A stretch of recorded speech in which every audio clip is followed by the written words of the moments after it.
खासदारकीला 1.5 लाखापेक्षा जास्त मतदान मिळालं. आमदारकीमध्ये आमदार बनून व्हायची त्याची क्षमता आहे, असं शेतकऱ्याचं पोरगं काल जिल्हा परिषदेच्या निवडणुकीमध्ये हारलेलं आहे. पण याच्यामध्ये आता एक कारण समोर आलेलं आहे की मंगेश साबळे जे गोरगरिबांच्या हक्कासाठी माणूस लढतो, तो माणूस नेमका का हारला, याचं मुख्य कारण समोर आलेलं आहे. नेमकं ते कारण काय आहे आणि मंगेश साबळे का हारले, हेच आपल्याला या व्हिडिओमध्ये संपूर्ण पाहायचं आहे. नमस्कार, मी रणजित.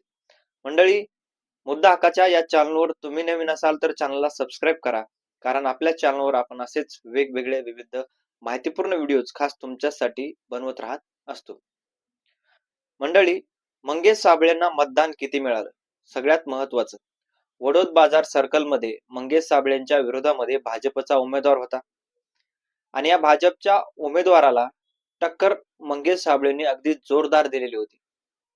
पण ते म्हणतात ना, जनशक्ती विरुद्ध धनशक्ती, अशाच प्रकारचं काहीतरी तिथं घडलं आणि त्या ठिकाणी मंगेश साबळे यांच्या 7वी फेरी अखेर 7,200 मतदान त्यांना पडलं होतं आणि त्या ठिकाणी 7,200 मतदान पडल्यानंतर लोकांना वाटत होतं की कुठेतरी मंगेश साबळे यांचा विजय झालेला आहे आणि बऱ्याच मीडियावाल्यांनी किंवा मीडियावर अशा प्रकारच्या बातम्या देण्यात आल्या की मंगेश साबळे यांचा विजय झालेला आहे.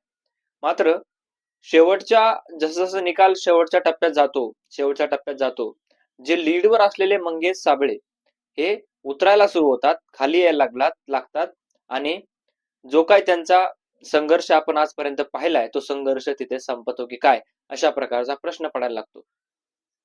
पण हे झालं कशामुळे, हा सगळ्यात महत्वाचा प्रश्न आहे की झालं नेमकं कशामुळे. कारण मंगेश साबळेंनी याच्या आधी सुद्धा बऱ्याच आपल्या भाषणामध्ये सांगितलेलं आहे की या ठिकाणी बऱ्याच ठिकाणी आमच्या सर्कलमध्ये पैशाचा वापर केला गेलेला असल्यामुळे, पैशाच्या वापरामुळे कुठेतरी लोकांची जी आहे ती दिशाभूल करण्यात आलेली आहे आणि या सगळ्यामुळे आमचा पराभव हा होऊ शकतो. उद्या जे काही निकालामध्ये होईल ते आम्ही स्वीकार करू आजच, अशा प्रकार सुद्धा काही वेळेस मंगेश साबळेंनी स्वतःच्या भाषणामधून सांगितलेलं आहे.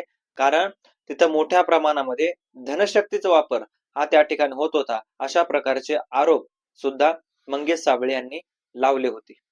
पण सगळ्यात महत्वाचं आहे की विचार करण्याची गोष्ट आहे, 1.5 लाखापेक्षा जास्त ज्या प्रस्थापित उमेदवाराला टक्कर देऊन हा मंगेश साबळे नावाचा माणूस त्यांना टक्कर देऊ शकतो. जिल्हा परिषदेमध्ये तो माणूस हरतो अवघ्या 1000 मतांनी.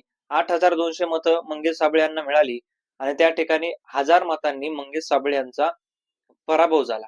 वडोद बाजार सर्कल खूप मोठा सर्कल आहे आणि त्या सर्कल मध्ये कुठेतरी मंगेश साबळेंनी जे काही आजपर्यंत दरारा निर्माण केला होता, तो खरंच आजपर्यंत जे जमलं नाही कोणाला, त्याचं हे सगळं मंगेश साबळेंनी पलटून दाखवलं होतं, करून दाखवलं होतं आणि पुन्हा एकदा महाराष्ट्रामध्ये तीच आशा घेऊन पुन्हा एकदा एक शेतकऱ्याचं पोरगं लढत होतं की आपल्याला कुठेतरी निवडून यायचंय, आपल्याला कुठेतरी जे काय आहे समाजाचं कल्याण करायचंय, जे गोरगरीब पाठीमागे आज पडलेत त्यांना कुठेतरी पुढे घेऊन जायचंय, अशा प्रकारचं मंगेश साबळेंचं स्वप्न आहे. आजपर्यंत मंगेश साबळेंचे आपण आंदोलन पाहिले आहेत, कशा प्रकारे शेतकऱ्यांचं आंदोलन संभाजीनगरमध्ये त्यांनी केलं होतं. त्या ठिकाणी अगदी जेवण पाणी सगळं काही बंद करून आंदोलन केलं होतं. त्या ठिकाणी कुठलाही प्रस्थापित नेता, मंत्री, आमदार, खासदार त्यांना भेटायला आला नव्हता. जोपर्यंत ही बातमी व्हायरल होत नाही, जोपर्यंत त्यांची हालत ही व्यवस्थित नव्हती, तोपर्यंत कोणी आलं नाही. पण ज्यावेळेस वाटायला लागलं, सगळे मीडिया यायला लागले, लोक यायला लागले, त्यावेळेस मग कुठेतरी तिथले मंत्री आले किंवा आमदार आला. आणि या ठिकाणी या सगळ्या गोष्टी घडत असताना कुठेतरी चुकीच्या गोष्टीमध्ये मंगेश साबळेंना अडकवलं आणि चुकीच्या गोष्टीमधूनच त्यांचा पराभव हा करण्यात आलेला दिसत आहे. मित्रांनो, तुम्हाला काय वाटते या सगळ्या गोष्टीबद्दल? तुमचं मत कमेंट मध्ये नक्की कळवा. भेटत नाही व्हिडिओ मध्ये, तोपर्यंत धन्यवाद.